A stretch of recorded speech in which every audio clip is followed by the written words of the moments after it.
안녕하세요. 40대 여성입니다. 어디서부터 시작해야 할지 모르겠네요. 저도 제가 이런 막장 드라마 같은 사연 속 주인공이 될 거라곤 상상도 하지 못했거든요. 하지만 미친 시어머니의 횡포를 더 이상은 두고 볼 수만은 없어서 남편과 큰 결심을 내렸습니다. 남편과 제 사이에는 아이가 둘 있습니다. 아들 하나, 딸 하나, 2살 차이 나는 남매입니다. 제 입으로 제 자식들 자랑하면 고슴도치도 지 새끼는 이쁘다고 한다며 비웃으실 분도 계시겠지만 저희 애들은 정말 신통방통합니다. 아들은 올해로 10살이고 딸은 8살인데 둘이 어찌나 사이가 좋은지 몰라요. 저나 남편이 자식 교육을 잘 시켰다. 뭐 그런 소리를 듣고 싶어서 하는 말이 아니라요. 어디서 그렇게 양보와 배려를 배웠는지 둘이 싸우는 법이 없어요. 둘이 같이 공부방을 다니고 있는데 거기 선생님들도 그렇게 입이 닳도록 칭찬을 하십니다. 저에게는 정말이지 눈에 넣어도 아프지 않을 억만큼을 준다 해도 못 바꿀 아이들이지요. 이런 아이들의 아버지인 남편과는 지인의 소개로 만났습니다. 남편은 직장을 다니는 평범한 회사원이고요. 형제는 없습니다. 말이 나와서 말인데 외동아들이란 소리를 듣고는 처음엔 소개받지 않으려고 했어요. 저와 가장 친한 친구가 4대 독자라는 남자와 결혼을 했는데 연락만 했다 하면 죽는 소리, 앓는 소리가 보통이 아니었거든요. 그래서 전 무조건 형제든 자매든 누군가 더 있는 남자와 결혼하고 싶었네요. 하지만 제 사진을 본 남편이 지인에게 자리 좀 꼭 만들어 달라고 어지간히 사정을 하더랍니다. 결국 지인이 저에게 사람 하나 살리는 셈 치고 나가보라고 부탁을 했고 그렇게 만나게 되었네요. 솔직히 외동아들이라고 해서 이기적이진 않을지 잘난 척을 하진 않을지 만나기 전까진 정말 별의별 상상을 다 했었어요. 그런데 막상 만나본 남편은 너무 괜찮은 남자였습니다. 어떻게든 저에게 잘 보이려고 전전긍긍하는 모습이 귀여웠고 무엇보다도 카페나 식당에서 직원들을 대하는 태도에 예의가 갖춰져 있었지요. 사실 저한테 잘하는 것도 중요하지만 다른 사람들을 어떻게 대하는지만 보고도 이 사람이 어떤 사람인지 어느 정도 파악할 수 있잖아요. 그런 면에서 남편은 합격이었지요. 이후로도 남편은 일주일에 2번씩 꼬박꼬박 데이트 계획을 세우고는 저를 불러냈습니다. 물론 저도 그런 남편이 싫지 않았기에 항상 즐거운 마음으로 남편을 만났고요. 그렇게 저희는 얼마 지나지 않아 사귀는 사이가 되었습니다. 이미 그 당시 남편은 33, 저는 31로 적은 나이가 아니었기에 결혼을 전제로 한 만남이었지요. 결혼을 전제로 한 어른들의 연애였던 탓인지 저희 둘의 관계는 빠르게 깊어져 갔습니다. 사귄 지 8개월 만에 남편은 프로포즈까지 했고요. 반지가 든 상자를 얼마나 오랫동안 몸에 지니고 다닌 건지 상자 모서리가 다 해져 있을 정도였지요. 아무튼 프로포즈까지 받고 나서야 비로소 시부모님을 만나 뵙게 되었습니다. 남편이 촌스러운 부분이 있긴 했어도 워낙 성실하고 예의범절이 몸에 밴 사람이었기에 막연히 시부모님 되실 분들도 좋은 분들일 거라고, 교양 있는 분들일 거라고 기대했네요. 하지만 이제 와서 하는 말이지만 어떻게 저런 부모에게서 남편 같은 사람이 나왔을까 싶을 만큼 너무 구시대적인 발상을 가지신 옛날 분들이셨어요. 저희 어머님은 당신이 아들을 낳아 키웠다는 사실에 어마어마한 자부심을 가지고 계신 분이셨어요. 어머님께선 단지 당신의 잘난 아들을 자랑하고 싶은 게 아니라 당신이 아들을 둔 여자라는 사실에 큰 의미를 부여하셨지요. 인사를 드리러 갔던 날 들려주신 이야기가 잊혀지지가 않네요. 남편을 당신 옆에 앉히시고는 당신이 아들을 낳던 날 병원에서 있었던 일이라며 어떤 이야기를 들려주셨습니다. 당시 어머님께선 남편을 낳고 여러 사람이 함께 쓰는 병실에서 몸을 푸셨답니다. 각자의 자리가 얇은 커튼 한 장으로 구분지어져 있었는데 당신보다 먼저 들어와 누워있던 여자가 대성통곡을 하더래요. 그래서 어머님은 아이를 낳다 애가 죽었나 싶었답니다. 하지만 알고 보니 그 여자는 2번째 출산이었고 또 딸이라서 그렇게 울고 있었던 거라네요. 그 집 시부모님까지 와서 아이고 소리를 해대는데 어머님도 그 여자가 딱 하더랍니다. 차라리 애가 나오다 죽었으면 동정이라도 받지 싶어서요. 그러면서 절 보면서 딸을 둘씩이나 낳았으니 얼마나 박복한 여자냐입니다. 재미있는 이야기도 아니었고 도무지 어떻게 반응을 해야 할지 모르겠더군요. 그도 그럴 것이 저에겐 3살 어린 여동생이 있었으니까요. 게다가 어머님께선 이미 식사 전에 제 가족관계에 대해서 들으신 상황이었어요. 아무리 하고 싶은 이야기가 있다고 하더라도 듣는 사람을 고려하는 게 정상 아닌가요? 이건 뭐 배려가 없으신 건지 생각이 없으신 건지 어느 쪽이든 나을 건 없었지만요. 정말이지 어머님은 거침이 없으셨습니다. 지금의 저라면 당장이라도 그 자리를 박차고 일어났을 테지만 벌써 10년도 더 된 이야기입니다. 그때만 하더라도 인사드리러 간 자리에서 며느리감이 뛰쳐나간다? 저로서는 상상할 수 없던 일이었어요. 그래도 딴에 기분 나쁜 티는 내보겠다고 어머님께 말씀은 드렸습니다.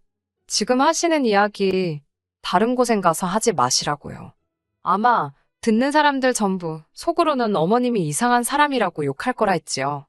그러자 어머님께선 아들 못 낳은 여자들이나 질투하지 아들 있는 여자들은 다 자기 같은 마음일 거라대요. 무식한 어머님 때문에 결혼을 엎어버리자니 남편은 너무 좋은 사람이라서 선택 결정을 내릴 수 없었습니다. 남편은 어머님이 저런 사고방식을 가지고 계신 줄도 몰랐고 그게 큰 문제라는 것도 인식을 못하는 듯 했어요. 그도 그럴 것이 어찌됐건 아들 사랑이 끔찍하셨던 어머님께선 적어도 남편에게는 세상에 하나뿐이자 헌신적이신 어머니셨으니까요.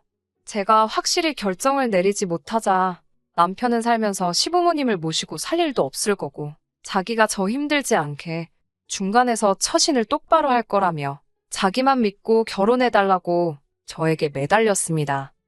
그리고 실제로 이후로 결혼식에 이르기까지 어머님은 저에게 그 어떤 별난 요구도 하지 않으셨어요.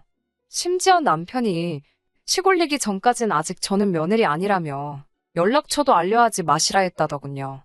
덕분에 결혼 전까지 어머님과 부딪힐 일은 전혀 없었고 무탈하게 결혼식을 치를 수 있었네요. 그렇게 저희는 결혼식을 올렸고 저는 조금씩 어머님께 마음의 문을 열었습니다. 어찌됐건 이젠 한 가족이 되었으니 제가 어머님과 잘 지내는 게 남편 입장에서도 마음이 편하지 않겠어요? 남편이 친정에 워낙 잘하기도 했습니다. 자기가 알아서 안부 전화도 드리고 아버지께 먼저 낚시를 가자거나 산에 가자거나 사실 저희 아버지께서도 아들이 있는 친구분들을 종종 부러워하시긴 했어요. 그래서 저도 제 딴에는 그 아쉬움을 달래드리려고 일부러라도 아버지랑 보내는 시간을 갖곤 했는데 그 역할을 남편이 알아서 도맡아 해주니 고마운 마음이 컸지요. 그리고 남편의 그런 모습을 지켜보고만 있을 수는 없었고요. 다행히 어머님께서는 저의 노력을 알아주신 건 아니지만 딱히 밀어내지도 않으셨고 저는 이렇게 모든 것이 자리를 찾아간다 생각했습니다. 그리고 얼마 지나지 않아 저에게 아기 천사까지 찾아왔지요. 말이 나와서 말인데 이때 약간 양쪽 어른들의 차이를 엿볼 수 있었네요. 친정부모님께서는 태어날 손주도 손주지만 당신 딸 어떻게 되는 거 아닌가 싶어서 전전긍긍이셨습니다. 아들이면 어떻고 딸이면 어떻냐며 제 건강부터 챙기라고 오로지 제 안위만 염려하셨지요. 반면에 시부모님의 반응은 친정과는 사뭇 달랐습니다. 기왕 낳는 거 떡두꺼비 같은 아들 하나 낳으라시며 출산 후 회복을 걱정하는 저에게 여자 몸은 원래 애를 낳으면 더 건강해진다고 신경 쓸 거 없다셨어요. 떡두꺼비라는 단어도 웃겼지만 어쩜 그렇게 며느리 걱정은 하나도 안 해주시는지 서운한 걸 넘어서 섭섭하고 슬프더라고요.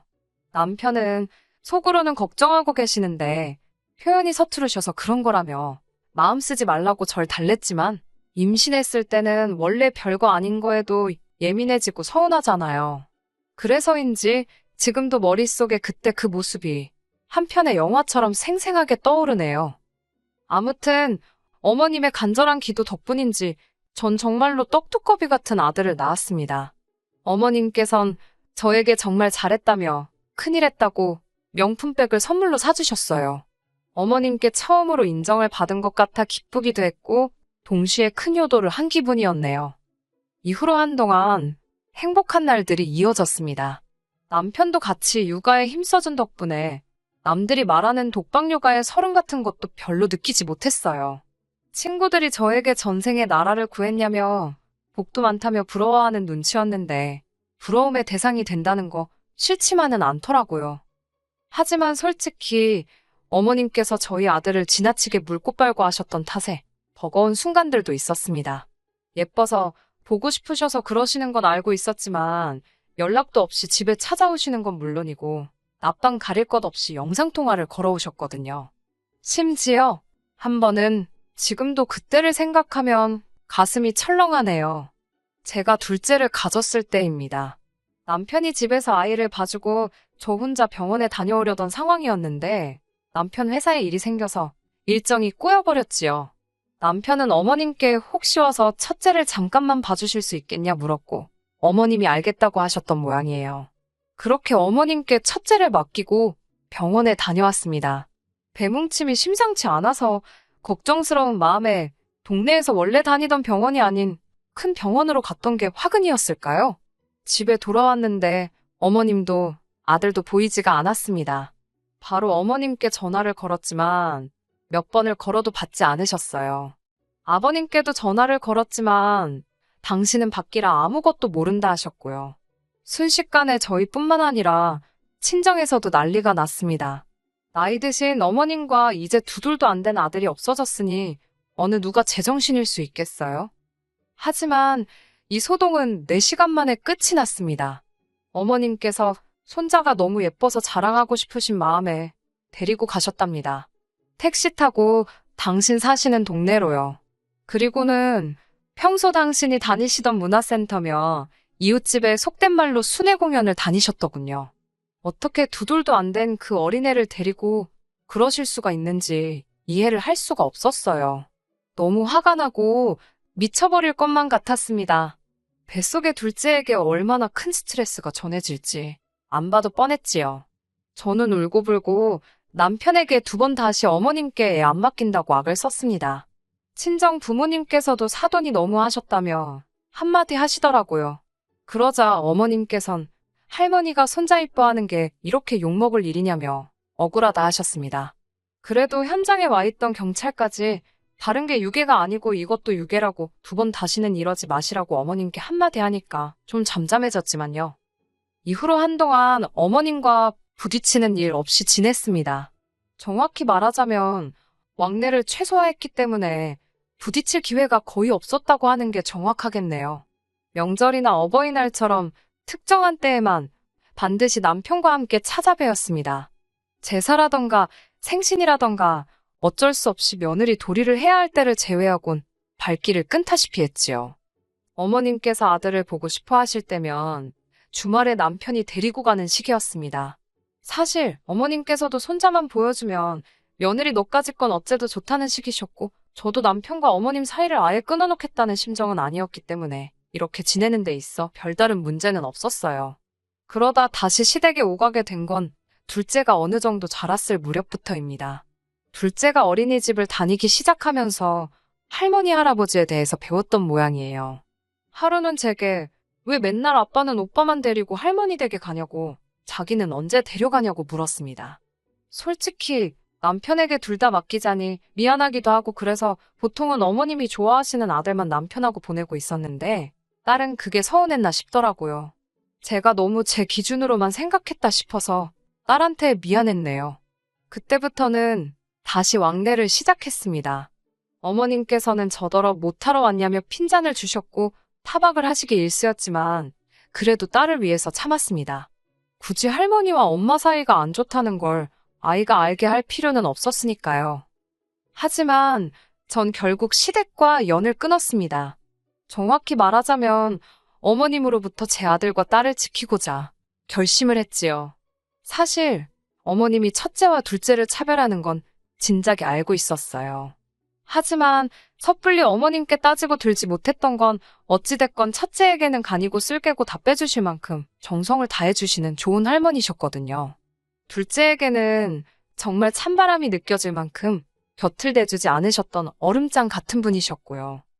가령 시댁에서 다 같이 식사를 하기 위해 모이잖아요.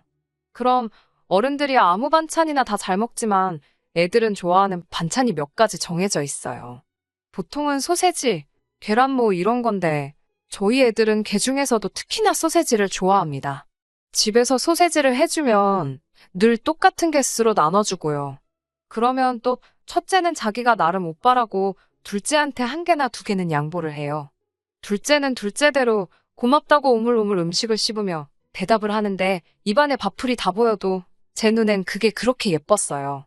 오누이가 사이가 좋으니 기쁘지 않을 엄마가 어디 있겠어요? 그런데 어머님께선 소세지 반찬을 준비하시곤 꼭 첫째만 주셨습니다.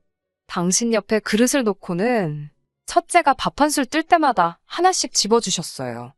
둘째가 할머니 저도 주세요 하니까 넌 여자애가 무슨 식탐이 그렇게 많냐며 무안을 주셨지요. 애들이 어려도 누가 누구 싫어하는지는 다 알아차리거든요. 할머니가 둘째를 미워한다고 생각했는지 첫째가 삐져서는 그 좋아하는 소세지를 더는 안 먹더라고요. 첫째도 나름대로 속이 있는 거였지요. 이뿐만이 아닙니다.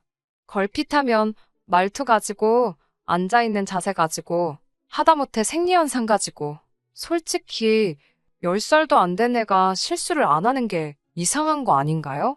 그런데 꼭 같은 실수를 해도 딸한테만 그렇게 구박을 하셨습니다. 차라리 엄마인 저한테 뭐라고 하시면 좋겠는데 그것도 아니고 애한테 뭐라고 하시니까. 결국 언젠가부터 첫째고 둘째고 안 데려가게 되었습니다. 남편에게도 못 데려가게 했어요. 애들 교육이 안 좋다고, 이거 정서적 학대라고. 남편은 자기 부모님이 아기가 있어서 그러는 것도 아닌데 아예 애들을 안 보여드리는 건 너무한 것 같다며 저에게 서운함을 표현했습니다. 그래도 저에게는 어머님 아버님이 서운해하실 것보단 제 자식들이 건강하게 자라는 게 중요했어요. 그렇게 한두 달쯤 지났을까 어머님께서 저희 집으로 쫓아오셨더군요. 쫓아오셨다고 말하는 이유는 정말 벨도 누르지 않으시고 현관문을 미친 듯이 두들기셨거든요. 게다가 경찰까지 대동을 하셨더라고요. 나중에 알고 보니 제가 당신 손자를 납치해갔다고 신고를 하셨답니다. 황당하고 어처구니가 없어서 제가 그 납치당한 손자의 엄마라는 이야기는 못 들으셨냐고 경찰에게 물으니 경찰도 어이가 없는지 어머님께 화를 내더라고요. 지금 장난치시는 거냐고, 공무집행방해 현행범으로 체포가 되셔야 정신 차리실 거냐고요. 하지만 어머님께선 그런 경찰과 저를 뚫고 집 안으로 뛰쳐들어가셨어요. 그리고는 제 아들을 들쳐업으시곤 저더러 너는 네 딸이나 끼고 살라고 네가 뭔데 할머니랑 손자 사이를 끊어놓으려 드냐입니다. 당신 아들 씨하시고 핏줄인데 네가 뭔데 난리냐며 저에게 악을 쓰시더라고요. 쓸데없이 계집을 낳아가지고 차별이네 뭐네 헛소리나 나오게 만들었다나요. 당신 손녀가 바로 앞에 있는데 어쩜 저런 잔인한 말을 거리낌 없이 해대실 수 있는지. 그때 남편 목소리가 들렸습니다. 남편이 어디서부터 들었는지는 모르겠지만 어머님으로부터 아들을 뺐더라고요. 그러더니 어머님 지금 제 정신이시냐며 어머님께 당장 나가시라 고래고래 소리를 질렀습니다. 지금 내 딸한테 무슨 소리를 하시는 거냐며 애는 할머니 없이는 커도 엄마 없이는 안 되는 거 모르시냐며. 이후의 일은 말씀드리지 않아도 예상이 가실 거예요. 그런 개판이 없었습니다. 경찰도 고함만 두어 번 치곤 어머님을 강제로 끌고 나가느라 정신이 없었고요. 남편은 씩씩대고 있지. 저는 저대로 진이 빠져서는 그 와중에 저희 애들이 이걸 다 보고 들었다 생각하니 어찌나 분이 나던지 속된 말로 눈 뒤집어지는 줄 알았네요. 결국 그날 밤 남편에게 어머님인지 우리 가족인지 선택하라 했습니다. 그동안은 어머님께 좋은 아들 노릇을 하든 어쩌든 신경 쓰지 않았다. 부모 자식 사이를 내가 뭐라고 이래라 저래라 하나 싶어서 아무 말도 안 했다고요. 하지만 이러다 어머님이 나랑 내 자식들 사이 끊어놓게 생겼다고, 내 딸 가슴에 대못 박으실 것 같다고, 앞날이 뻔한데 가만히 두고 볼 수만은 없다고 당신 똑바로 노선을 정하라고 했습니다. 그러자 남편은 황당하다는 듯 저를 쳐다보더니 당연히 우리 가족이지 무슨 소리를 하는 거냐입니다. 이 집의 가장은 자기고 가족을 버리는 가장이 어디 있냐면서 어머님은 아버님께서 곁에 있으시니 괜찮을 거라고 신경 쓰지 말라더군요. 남편의 대답을 듣고 나니 정말 그나마 버티고 있던 두 다리가 정말 풀려서 주저앉아 버렸지요. 그래도 내가 결혼 생활을 헛하지는 않았구나. 이후로 저희 아이들은 아동심리 상담을 받으며 조금씩 그날의 기억을 지워가는 중입니다. 벌써 2년이란 시간이 흘렀지만 아들도 딸도 할머니를 찾지 않는 거 보면 그날의 기억이 어지간히 지독했던 모양이에요. 최근에 남편이 저에게 말은 안 했지만 눈치가 어머님께서 남편에게 종종 연락을 하시는 듯 합니다. 남편이 어떻게 응수하고 있는지는 솔직히 모르겠네요. 다만 이 불편한 상황이 언제까지 이어지더라도 제가 먼저 나서진 않으려고요. 아이들이 자라서 성인이 되고 그때 할머니를 찾는다면 모를까. 당장은 제 가정, 제 아이들만 생각하면서 사는 중이고 앞으로도 그럴 생각입니다. 전 엄마니까요. 저 잘하고 있는 거 맞지요? 저에게 힘을 주세요. 끝까지 들어주셔서 감사합니다. 오늘의 사연은 여기까지입니다. 구독과 좋아요, 알람 설정 부탁드리고 더 좋은 사연으로 다시 찾아뵙겠습니다. 감사합니다.